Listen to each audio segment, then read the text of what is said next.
Hi, my name's Malcolm and I'm going to talk to you about mindfulness of breath. So I'd like to express gratitude to Hari for inviting me on this Breath Awareness Summit. So thank you very much. It's an honour to be here. Mindfulness of breath. Mindfulness of breath is healthy for our body, it's healthy for our mind, and it can lead to awakening to the truth of the way things are. It can lead to deep peacefulness and calm and serenity. And we can awaken to what's happening in our lives and in our minds. And we can see the causes of suffering and be free from that. So, when we talk about mindfulness, we refer to being attentive to experience. There's a number of definitions about mindfulness, especially now in the contemporary world where mindfulness has become very, very popular. Where I learned about mindfulness is from the Buddhist tradition, and in that tradition we understood mindfulness to be called sati. Sati is a Pali word. Pali is an ancient Indian language. Sati literally means remembering. And mindfulness in this context refers to remembering to be attentive to immediate experience with care and discernment. So when we are attentive to immediate experience, in the context of a caring attitude, a kind attitude, the attitude of goodwill or intentions of goodwill, we begin to see the nature of things. We begin to see how things change. We begin to see cause-effect relationships. And we begin to see how everything changes. And because everything changes, we can't find anything stable or certain or reliable in this changing world. And because everything is changing, we can also not find a single thing that is arising in and of itself. What we find, in fact, is that everything's impermanent. Everything's empty of substance, empty of selfness, meaning that things arise independently. We arise because of a number of things coming together, and we change because of a number of factors. And problems are not necessarily fixed. Opinions are not necessarily fixed. Life is not fixed. Life is this dynamic, interdependent experience. And also we see that things aren't necessarily reliable. Things are uncertain. And this could sound like it's a lot of suffering, but it's actually very liberating to realize that things are not definite all the time. I'm a psychologist as well as a meditation teacher, and I often talk about the realization of insights, such as the realization of impermanence and interdependence and unreliability in ways that will help people become a bit freer from their troubled minds. For example, often we'll believe what we're thinking. We believe our thoughts to be true and direct representations of reality, whereas in fact thoughts are not necessarily like that. Thoughts are changing events. Thoughts arise and pass away. And if we look at them closely, we see that they are not necessarily facts to be believed. So, understanding these characteristics of existence, which are impermanence, interdependence, unreliability, can be very freeing from troubling thoughts.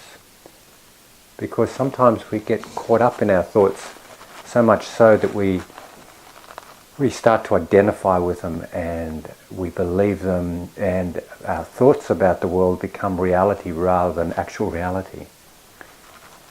So, when we are mindful, we begin to track experience, we begin to pay attention to experience, and we notice how things change, and we notice the characteristics of experience. One characteristic is that things are unreliable. And that realization is liberating, especially when we bring that insight to troubling thoughts like worries and rumination.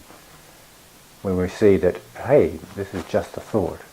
This isn't necessarily a fact to be believed. I can be free from this. So, mindfulness. Mindfulness of breath. How does this work? What is so useful about it? Well, when we talk about mindfulness, we talk about tracking experience, staying in contact with experience, so much so that we learn to understand the nature of this experience. So if we pay attention to our breathing, something that's quite natural and available for us to be attentive to, we start to see that the breathing is a natural phenomena. We start to see that there's a relationship between our breathing and our emotions, and that sometimes we can affect our emotions by changing the way we breathe, and sometimes our emotions can impact upon the way we breathe. Like, for example, we breathe in so many different ways, including, like, sometimes we'll sigh, sometimes we'll laugh, sometimes we'll sob, sometimes we'll pant, sometimes we'll be breathing quickly. When we're anxious in particular, we'll breathe quickly. And sometimes we'll breathe rhythmically and slowly and calmly, say when we're asleep. All these types of breathing are reflected in our emotions. So when we are mindful of our breathing, we can begin to be attentive to our emotions. We can begin to see certain cause-effect relationships between what triggers an emotion and what quells an emotion, what stimulates another emotion, and so on and so forth. So if we're having problems with emotions, like, again, I'm a psychologist, I often see people who are experiencing anxiety or panic, and we find that often the panic or the anxiety is about getting caught up in a reaction that's unnecessary. The emotion of fear is a very helpful emotion. It helps us survive. With fear, we have a natural fight or flight response. And this fight or flight response is manifests in our body, preparing us to either fight our danger or run from the danger. So everything's geared up to meet the demand of the challenge, including the way we breathe. So we'll be breathing faster because we need more oxygen. With anxiety, it's like a fear response has gone haywire. A normal, natural fear response is very, very helpful for us to meet the challenges of dangers. But when that natural fear response goes kind of twisted or fires off incorrectly, then we suffer with anxiety, and we might have a panic attack when we don't need to have a panic attack. A panic attack is just where we might be shaking in our legs, breaking out into a sweat,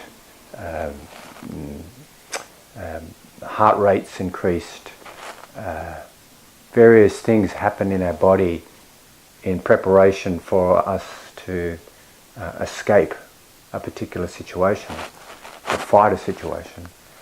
But with a panic attack or an anxiety reaction, there's nothing to really fight against or flight from. It's just in our minds. So something that happens with our breathing in this respect is that it hastens up.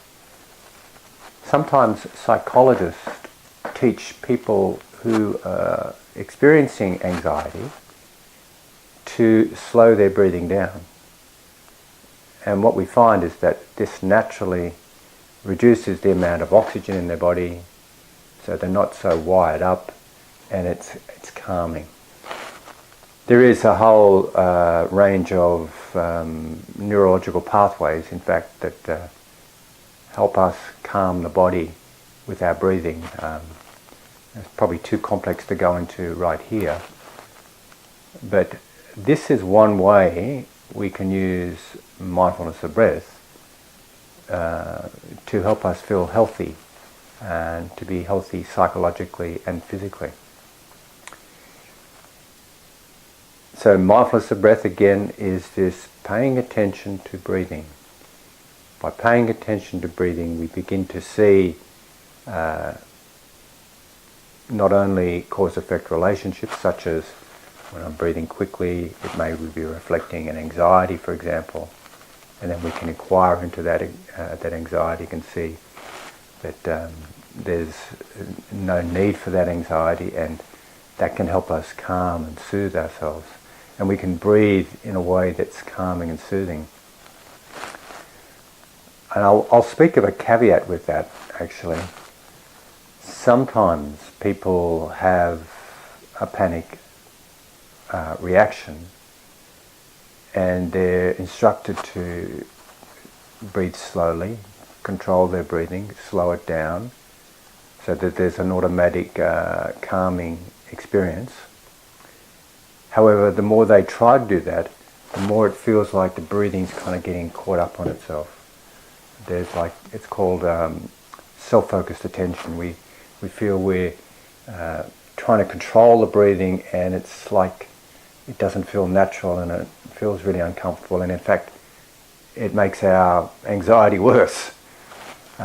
This sometimes happens, and it happens because the very act of trying to control our breathing sometimes can trigger memories or associations with times when we've struggled with the breathing, and our struggle with the breathing, trying to control it at another time, has cued in an anxiety response to the very act of trying to control breathing. So it's interesting.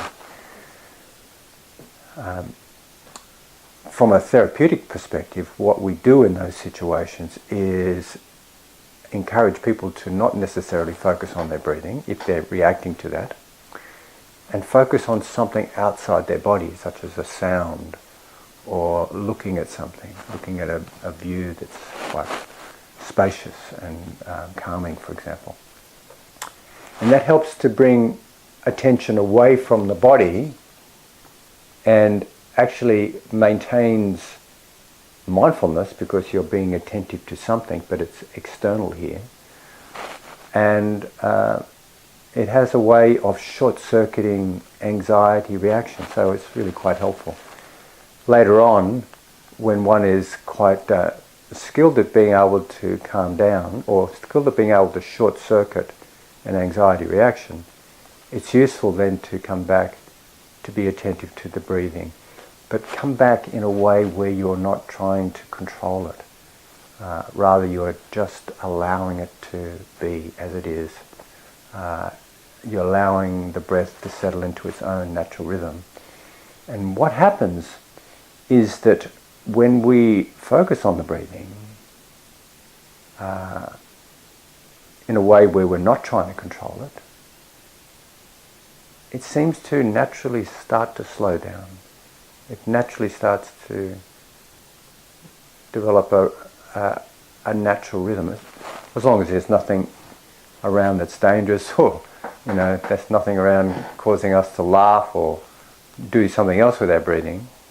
As long as that's not occurring, there's focusing on the breath can help to harmonize our body and mind, our body, mind and spirit. So, mindfulness of breath.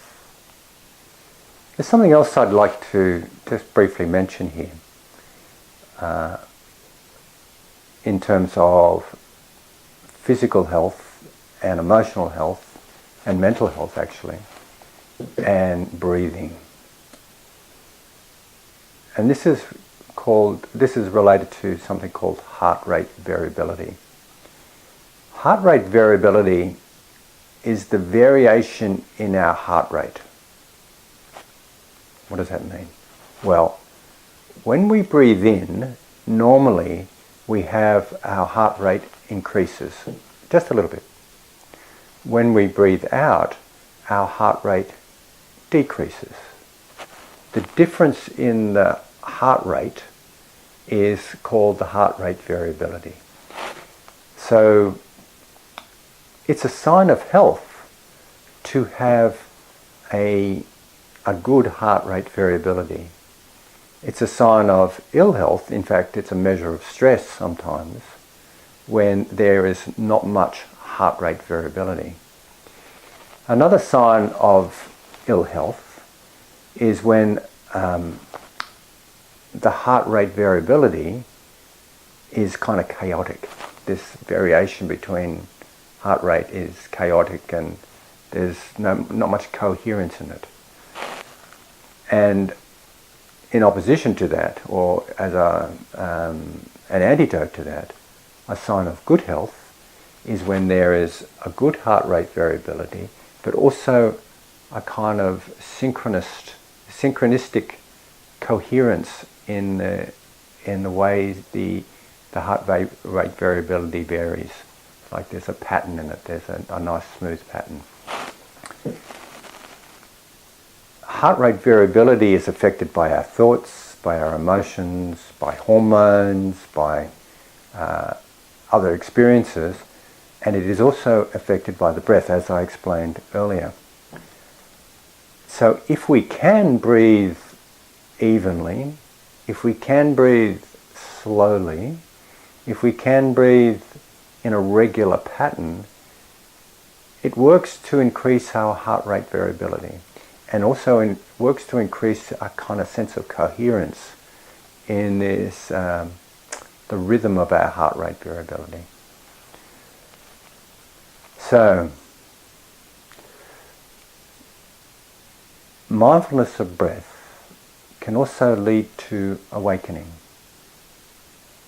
I've talked a little bit about the health benefits of mindfulness of breath, and perhaps I'd like to talk a little bit more about the meditation aspect of mindfulness of breath here. And it is one style or one form of meditation as well. So let's just speak a little bit about meditation, and then I will clarify a little bit about how mindfulness of breath is one particular type of meditation that has different aspects. So meditation, in Pali, that's that ancient Indian language, the word for meditation is bhavana. Bhavana means to cultivate. And what we cultivate with meditation is serenity and insight. Serenity and insight work together. They work together to result in something we'd call wisdom. And wisdom, I mean, there's many meanings of wisdom, but one way we can understand wisdom is having insight about something and having a commitment to act, or a resolve to act, or an intention to act based on your insight. Meditation is part of what we call the Eightfold Path in the Buddhist teachings. And the Eightfold Path is the path to awakening, it's the path to freedom, it's the path to reducing greed, ignorance and hatred, or the tendency to cling, grasp after, crave and so on as greed, the tendency to have ignorance, which is like not seeing things as they are, not seeing clearly, being deluded about the way things are. Like before I was talking about being caught up in thoughts, believing thoughts as truth, like the thoughts that we are a failure, for example, or the thoughts we're a wash-up or something like that, as sometimes happens with people who are depressed. And believing that as representing who and what we are. This we could say is sort of delusion. So the more we have greed, the more we have delusion or ignorance, and the more we have hatred, which is otherwise understood as rejection, condemnation, pushing away, avoidance, and so on, when we don't need to avoid something. The more we do that, it seems to make more suffering for us. We seem to be bound in problems that we don't need to be bound in. So when we don't feed into life in a way where it's being driven by greed, being driven by ignorance, being driven by hatred, aversion, then the more freer we become. So meditation is a cultivation of serenity and insight. And serenity and insight work to reduce the tendencies to feed into our suffering. When we're not feeding into our suffering, when there's no cause for suffering, suffering doesn't arise. So there's lots of suffering we can have. There's a term in Pali called Dukkha. It literally means an axle that doesn't fit quite well in a wheel. And it gives this idea that life is kind of a bit like a wobbly wheel. Things don't go smoothly. Dukkha sometimes is translated as suffering, but it's probably more accurately translated as unsatisfactoriness. And unsatisfactoriness is the dimensions of dukkha can range from the gross, such as the difficulties we have when we meet death, and we have illness, and we have aging. And it can also mean subtle dissatisfaction or subtle discontent. Like there's a broad range across that, like not getting what we want, for example. But at the subtle end of the spectrum, it could be the dissatisfaction of not quite getting your coffee the way you like it, or things not working out exactly as you liked it. So there's sort of some subtle discontent. Anyway, the causes for this dukkha, according to Buddhists, are a range of things coming together, lots of things that sometimes we have absolutely no control over, such as our genetic makeup, our social upbringing, for example, the conditions of our birth and our home and so on, various experiences that come our way. in combination with our responses to these experiences. So if we respond to these experiences with greed, ignorance and hatred, then they make things worse. They make things not so good. If we, however, we can respond to experiences with non-greed, non-ignorance, in other words wisdom, and non-hatred, in other words goodwill and kindness, then we can not feed into suffering, and we don't necessarily have that experience. We don't necessarily have so much dukkha. We can kind of tone it down. We can find a lot more peace and happiness and contentment. So coming back to meditation again, meditation is this, excuse me, I'm just looking at my clock. I want to make sure that I don't go on for too long. Meditation is this cultivation of serenity and insight. And in fact, these two aspects describe the different ways we can meditate in many respects. With the development of serenity, what we're doing is we're emphasizing samadhi or concentration. We're emphasizing the capacity for our attention to gather in and be placed in one spot or on one thing. And when we can do that, it's like everything else falls away. We become completely absorbed in that thing. The result is great, for our body it's really relaxing. For our minds it's really calming. For our hearts it's really stilling. And our minds in general become very, very clear. We can see things clearly. It's also very pleasant, very nice to have your attention focused on something. There's something called flow in contemporary psychology. Flow is where we get into something so much so that everything else falls away. That we can get in the flow of creative music or art, or when we're doing something we're really enjoying and getting into. So everything else falls away, we can become absorbed in that. And that absorption, when we come back to look at our problems, the problems have changed. They're not as bad as we think they are. So serenity is this, serenity, sometimes it's called shamatha or samatha.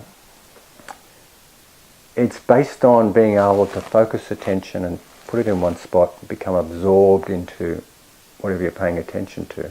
And this is very transformative of one's being. This other aspect of meditation is called insight, which refers to understanding and seeing things as they are. So you can see that serenity could help with insight, because if our minds are really kind of scattered, when we go to look into something to understand it, we don't see very deeply. But if we have the power and the clarity that we can develop with serenity and look into something, we can see clearly the way it is. We can see clearly the nature of it.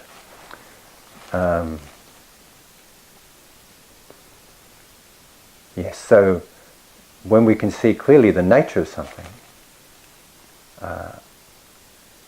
we develop understanding, basically. When you investigate something with a curious mind, when you ask yourself, what's happening here? How is it happening? Then we develop an understanding about things. So insight is basically this understanding, this seeing things as they are. If you apply that to your internal mechanisms, your internal life, or if you apply it to external things, or the dynamic between internal and external, you gain a kind of wisdom or an understanding about life and yourself. And then when you have an understanding about life and yourself, you've got a greater capacity to make a choice or a resolve or a commitment to act in particular ways that will lead towards freedom and happiness, rather than perpetuating our old problems and patterns. So, meditation is this endeavor. It's the practice of mindfulness and concentration and energy, courageous effort to cultivate insight and serenity, which results in wisdom.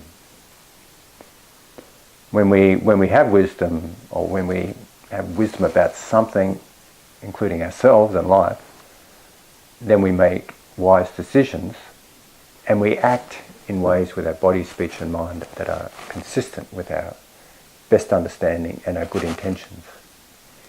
And those actions, they could be called very wise actions, but they could also be called ethical actions. And when we practice ethical actions, or we practice ethics with our livelihood, with our speech, with our actions in general, we create a good foundation for us to cultivate our minds. And so what I'm talking about here is wisdom, ethics, and cultivation, which is one way we can describe the Noble Eightfold Path. The Noble Eightfold Path is in fact right or skillful view, clear view, good intentions, right speech or helpful speech, non-destructive speech, actions, livelihood, and right effort, right mindfulness and right concentration. These go together to form the Eightfold Path, which is represented by wisdom, ethics and cultivation. And it is a pathway to freedom of the heart. It's a pathway to deep peace. It's a pathway to short-circuiting and stopping the habits that we do with our mind that continues to feed into misery and unhappiness. So coming back to mindfulness of breath. Mindfulness of breath is one object we can pay attention to. It's one object we contract with mindfulness. And if we contract the breath, which is quite a tangible object, with mindfulness and understand it, that understanding can be generalized to other things. In addition, what we notice is that when we pay attention to the breath, we're also paying attention to our emotional life, our mental life, because, as we explained earlier, the breath is influenced by this. And what we notice that is when we pay attention to the breathing, when we track breathing, it also calms us down. It gives us an object to pay attention to, and we become absorbed in that object completely. So that the breath becomes all there is. There is just one moment. And here we apply both insight and serenity together. So the more we become calm, the stiller we become, the clearer our minds become, the more we see things as they are, which is just this. This is what's happening. We're in the moment, and that's it. It's so freeing to be here rather than caught up somewhere else. We don't have to be anybody else. We don't have to do anything else. All we need to do is just be present.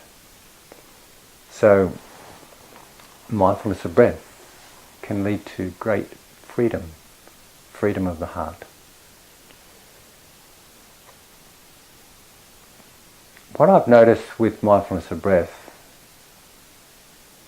is that it anchors me to reality. often we get caught up in thoughts, or we get hijacked by emotions. Not that they're not necessary. We have emotions for various reasons, and sometimes often we have very constructive emotions, but sometimes emotions are destructive. And sometimes thoughts are very helpful as well. Most often they're very helpful, but sometimes they're a complete, I was going to say waste of time, but more than that, they actually cause us a lot of suffering. Sometimes we create a reality that's just not the way things are. So mindfulness of breath can give us an alternative focus rather than feeding into these patterns, these destructive patterns of emotions and thoughts. Mindfulness of breath can give us an anchor into the present, because that's what's happening right now. The reality of what's happening right now is just this breath, one breath at a time. So, mindfulness of breath. There is a sutta called Anapanasati Sutta, which is the mindfulness of breath. It's called Mindfulness of the Inhalation and Exhalation Sutta, discourse. And there was a paragraph in that sutta, there's a stanza in that sutta that says that there is great benefit from practicing mindfulness of breath. So as I explained earlier, it's beneficial physically, and it's beneficial psychologically, because it can transform many, it's health producing, it's calming and soothing and so on. And in this stanza it also goes, mindfulness of breath can represent the four applications of mindfulness. And also they can represent, or they can lead to the complete realization of the 7 factors of awakening, which are mindfulness, investigation, curiosity, energy or effort, a wholesome effort, enthusiasm, joy, tranquility, concentration, and equanimity. And I've noticed that when I practice mindfulness of breath, it's almost like we start with something simple. We simply track the way we're feeling in the body, and there's various places we can feel the breath. Sometimes it's like the whole of the body, and that's often very helpful to help us relax. We can emphasize relaxation there. Sometimes I track the breath by being aware of the rising and falling in my abdomen, and that seems to be helpful to help concentrate my mind. And sometimes I track the breath just at the nose tip, like the very, very subtle experiences here at the nose tip, or up the top of the lip for some people. These subtle experiences, these subtle sensations. It's like we really refine our attention when we're paying attention to there. And what can happen is that we start to notice changes in our states of heart or states of mind. We can notice qualities emerging from this, like we can notice this quality of investigation rising in our being. It's becoming so strong, it's like we're breathing in, developing investigation, breathing out, developing investigation. And that can lead to kind of courageous energy or courageous effort. We breathe in, breathe out, developing courageous effort. And that can lead to joy, a kind of in Pali it's called piti, this arising of very pleasant feelings in the body. And you can absorb into this. Breathing in, you can feel pleasant feelings in your body. Breathing out, you can feel it. And that can lead to great tranquility, a kind of calmness, a relaxation in your body, a happiness in your heart, and a deep, deep peacefulness. Well, actually, the deep peacefulness comes a little bit later, but it's that kind of this nice happiness. Breathing in, we feel happy. Breathing out, we feel happy. Breathing in, we feel calm. Breathing out, we feel calm. And then that gives rise to a sort of a deep, deep samadhi, deep concentration, so that there is just this breath, total absorption in this breath, complete absorption in it. Everything else falls away. Problems fall away. There is nothing other than just this. And that leads into a deep peacefulness or equanimity. And this way, I could read you the passage actually, if I can find it. In this way, Mindfulness of Breath utilizes what's called the 7 factors of awakening. And from that place of deep equanimity, we can step off into awakening, complete awakening, seeing things as they are, and breaking free from the binds of greed, ignorance and hatred for good, cutting them off at the roots, so that we are free. No longer are we creating a cause for our discontent, and when there is no cause, when there is no cause for discontent, when there's no cause for dukkha, dukkha doesn't arise and we are free. I think that's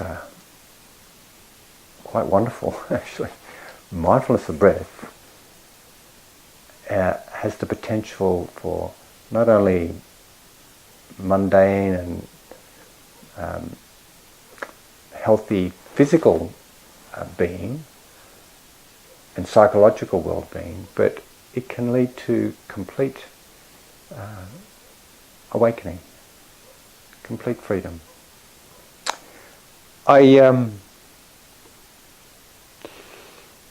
Perhaps I should sort of talk about an analogy just to finish this little talk off. And the analogy I've heard from various teachers, and I've used it myself at different times, and it's like we're in a park and we go to a party. And this analogy is about the Eightfold Path and wisdom and freedom and so on. Anyway, it's like we're going to a park, and there's a big party in the park and there's lots of things happening. But in the park there's also this very large pond, very, very large pond with lilies and goldfish and all sorts of different things in the pond. And there's a lot of things happening, people jumping into the water and the pond and all the rest of it. And we lean over into the pond and we lose something very precious. We lose our precious jewels into the pond. And we look around in the pond and it's all cloudy and murky and it's a little bit dark, so we decide to come back the next day.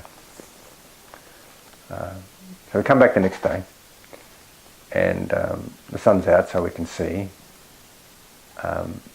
We come back because we've lost our precious jewels, we want to find them. And what happens is there's some kids in the pond playing, so you ask the kids to hop out of the pond so that you can let the water settle because it's still quite muddy. Then you still notice that there's some ruffling in the water, so you build up some protection from the wind so it doesn't ruffle the water up. And also you build some protection from the elements so that birds don't hop in it and so on. And you sit and wait. As you wait, you notice the sediment starts to settle down, and the water gets very, very, very, very clear. But still, you look in and you can see all sorts of things, but you still can't find your jewels. But as you're looking around with this clear water, you notice over in the corner there's some broken bottles and rusty cans and bits of old timber with nails sticking out. And you think, wow, lucky I got those kids out. Maybe I can remove those broken bottles and rusty cans and pieces of timber with nails sticking out of harm's way. So you do move them out. And some things you can't quite move because they're stuck there, but at least you know where they are so you don't step on them. And then you continue to look for your precious jewels. And still can't be seen, but you do some inquiry, you do some energetic investigation, and you look under some rocks and you try to remember where you dropped it and so on and so forth. And then eventually you find your precious jewels and you bring them back into your possession. And you're happy. So the analogies here are with meditation, and the analogies are with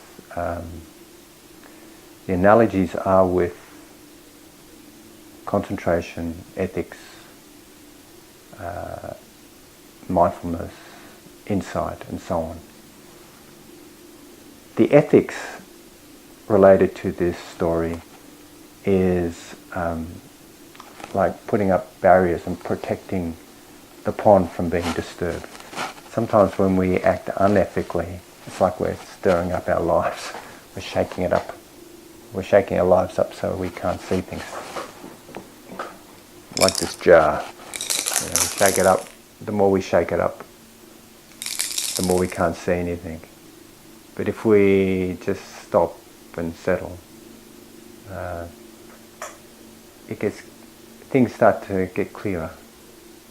We're no longer shaking things up. We're settling things down. So, by protecting the pond, we're allowing our minds to become clear. We're allowing the water to become clear and we can see into it. So this settling is analogous to concentration or samadhi, becoming absorbed into things, not feeding into things, allowing things to settle, getting clear. See that? Look at that. Isn't that really clear? Actually, we can start to see inside there to what's going on. When our minds get clear, sometimes we see things in our lives that are not so helpful. We see past experiences that we may have done and that are quite hurtful or painful. Things that may have been done to us or things we've done to others. And these are like the broken bottles and the rusty cans of our lives and the bits of things that are around, kind of a bit dangerous for us to touch and walk on. And the good thing about our minds being clear is at least we know where they are, and sometimes we can have the effort to remove them out of harm's way. So the investigation, like the curiosity, seeing what's happening, is like mindfulness. Mindfulness, another way we can understand mindfulness is by questioning what's going on here and how is it happening, what's happening, how is it going on. So with mindfulness we have a kind of curiosity and an inquiry. Then the finding of the jewels is like reclaiming our wisdom, which includes kindness, which includes intentions of goodwill. And bringing that back into ourselves is like bringing the wisdom and the kindness back into our hearts. So I think that's a nice analogy. And perhaps it's time for me to finish this little talk. So thank you very much. I very much appreciate the opportunity to talk to you about mindfulness of breath. And I feel mindfulness of breath is wonderful. And I hope you all practice well and may find complete freedom, as well as health and well-being. Thank you.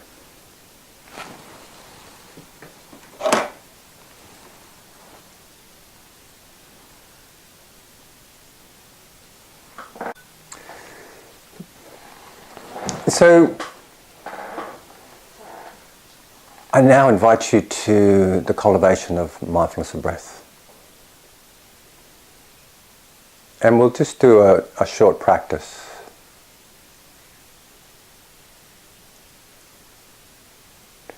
And it'll be based on a serenity practice.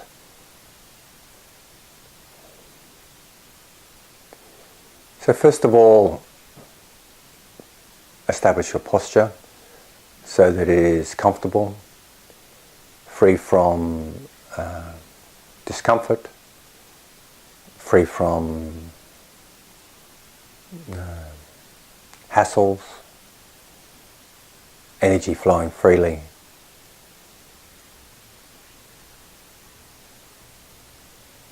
And put aside worries and concerns about things not here. And bring your attention to current experience. One way we can bring attention to current experience is by bringing attention to the tangible experience of our body as it's sitting here in the chair or on your cushion.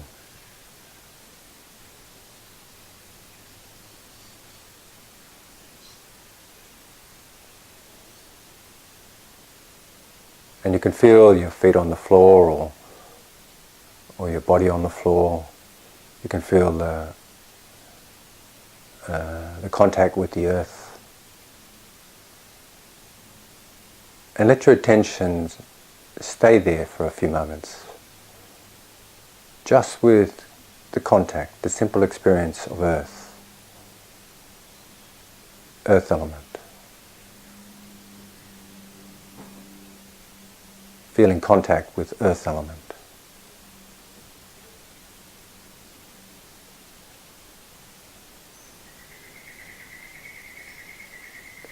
When your mind wanders off somewhere else, don't struggle with that. Simply bring it back. Bring it back to being attentive to contact. Let earth element stabilize your attention. Still your mind.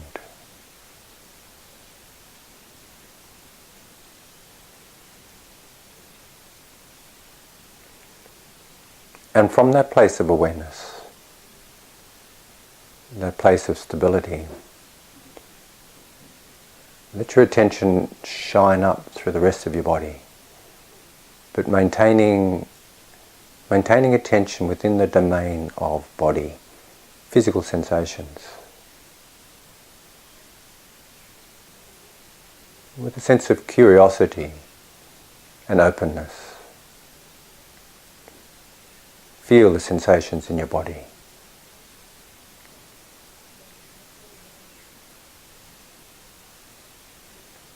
And you'll notice that there's a natural movement. You'll notice that your body's doing something all by itself.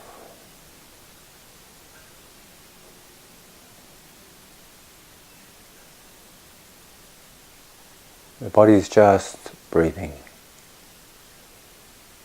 It's been breathing since the day you were born, without you trying to control it in any way.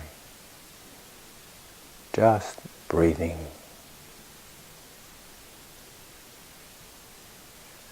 Just let the body and the breath do its own natural thing. And if you can, just be there for it. Your breath's been there for the whole of your life. Now it's time for you to be there for the breath. Simply be attentive. Kindly attentive, almost with gratitude and loving acceptance. Loving gratitude for every moment that every moment of life that the breath brings you.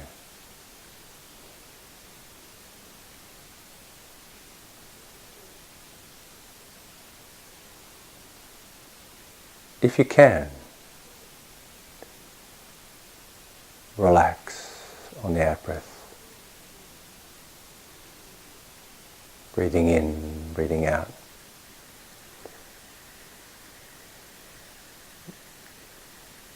Perhaps noticing your whole body expanding and contracting with the breath. If you can, let go on the out-breath. Let go of muscular tension, let go of worries and concerns. And relax.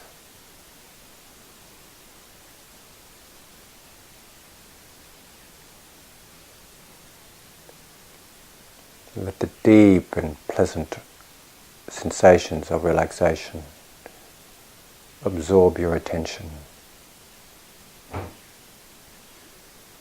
Completely relaxing. There's a beautiful sweet spot right at the end of the breath. Enjoy that sweet spot.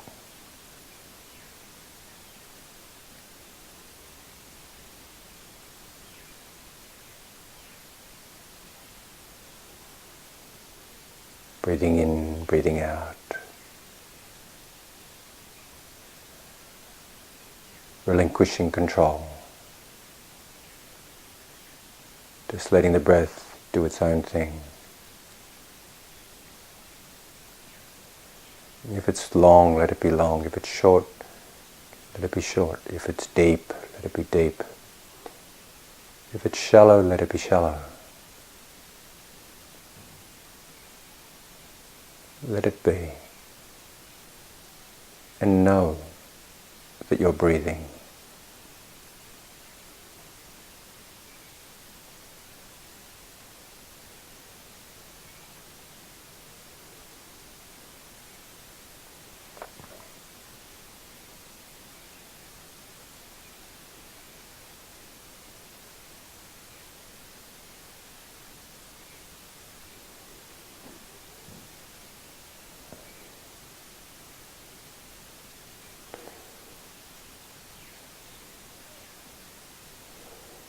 You may feel attention shifting to your abdomen.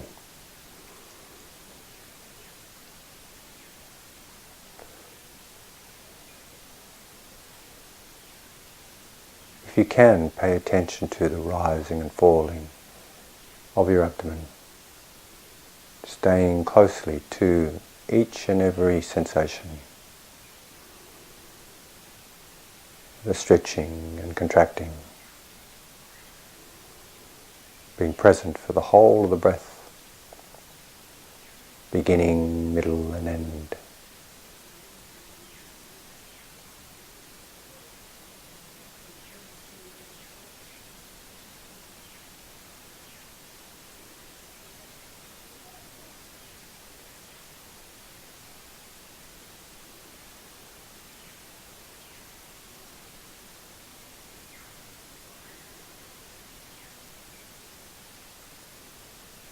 Tracking the experience.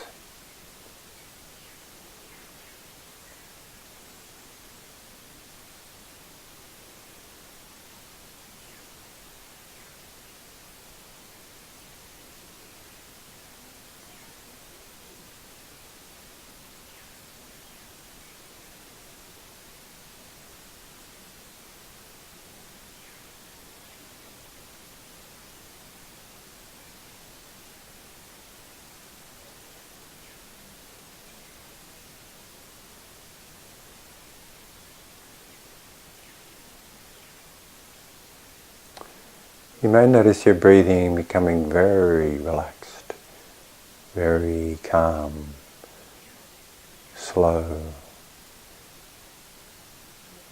and maybe even not so strong in your abdomen anymore. In which case you can shift your attention to your nose tip. being present for every subtle sensation.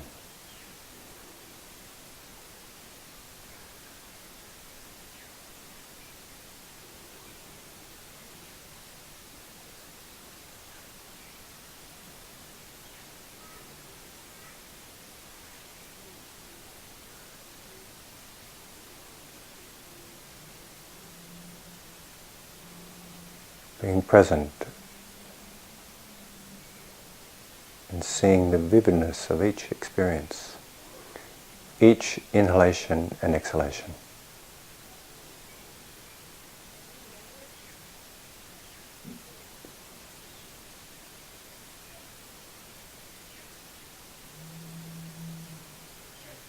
Just one breath.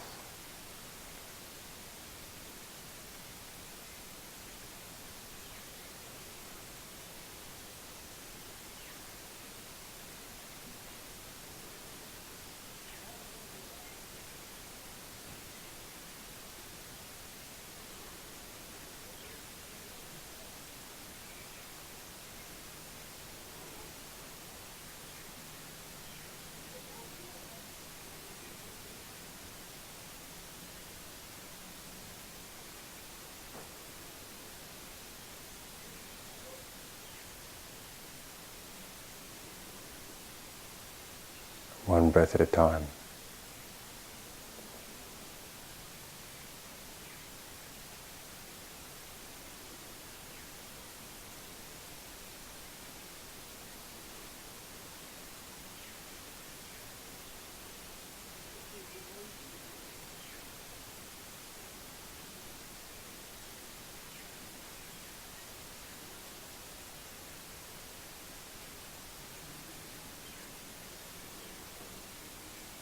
Your body may be feeling quite light and pleasant. Breathing in, experience this lightness, pleasantness. Breathing out, experience it. Calming. Breathing in, light. Breathing in joy. Breathing out joy.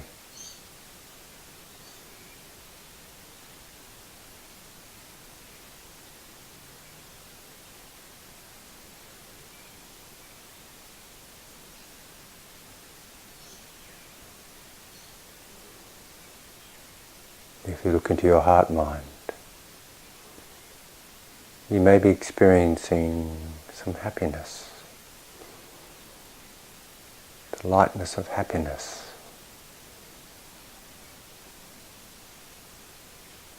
And even a contentment, which is more subtle than the joy.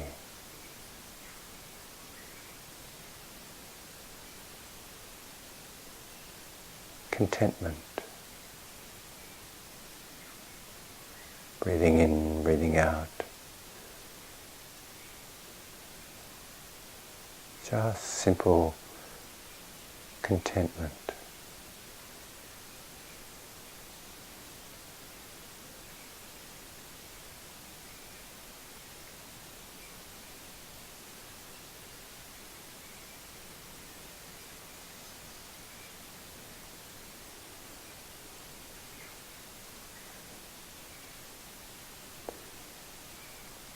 Looking more subtly, perhaps you can see a deep peacefulness. The deep peacefulness of equanimity. Stable and centered. With each and every breath, allow equanimity, or this deep, peaceful quality, to pervade your being.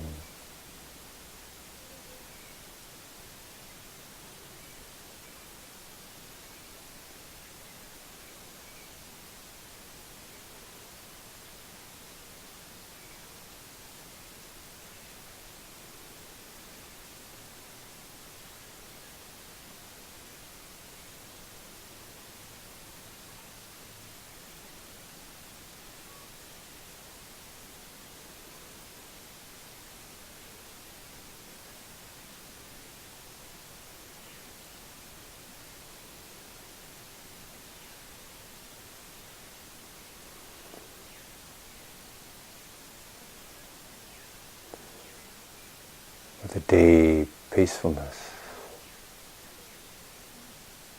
Attend to the way things actually are. See the truth of this present moment, just this moment.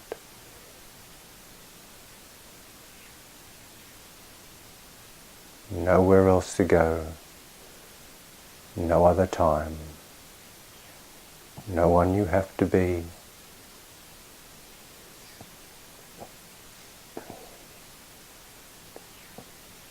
Just this.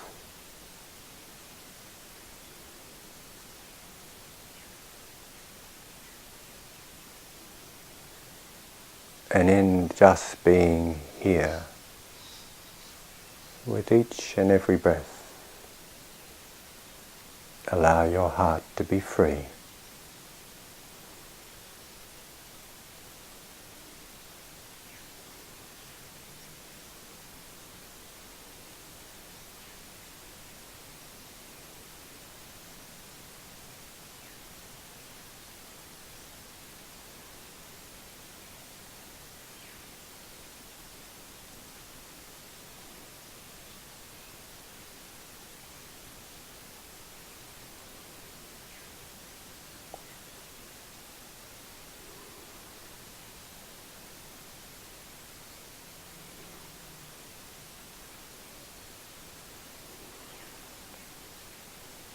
So in a few moments we'll end this very brief meditation practice.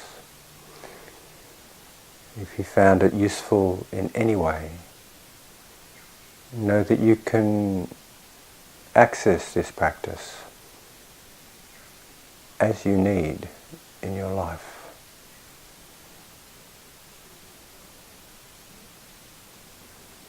Bringing you deep peace and clarity and awakening to every moment.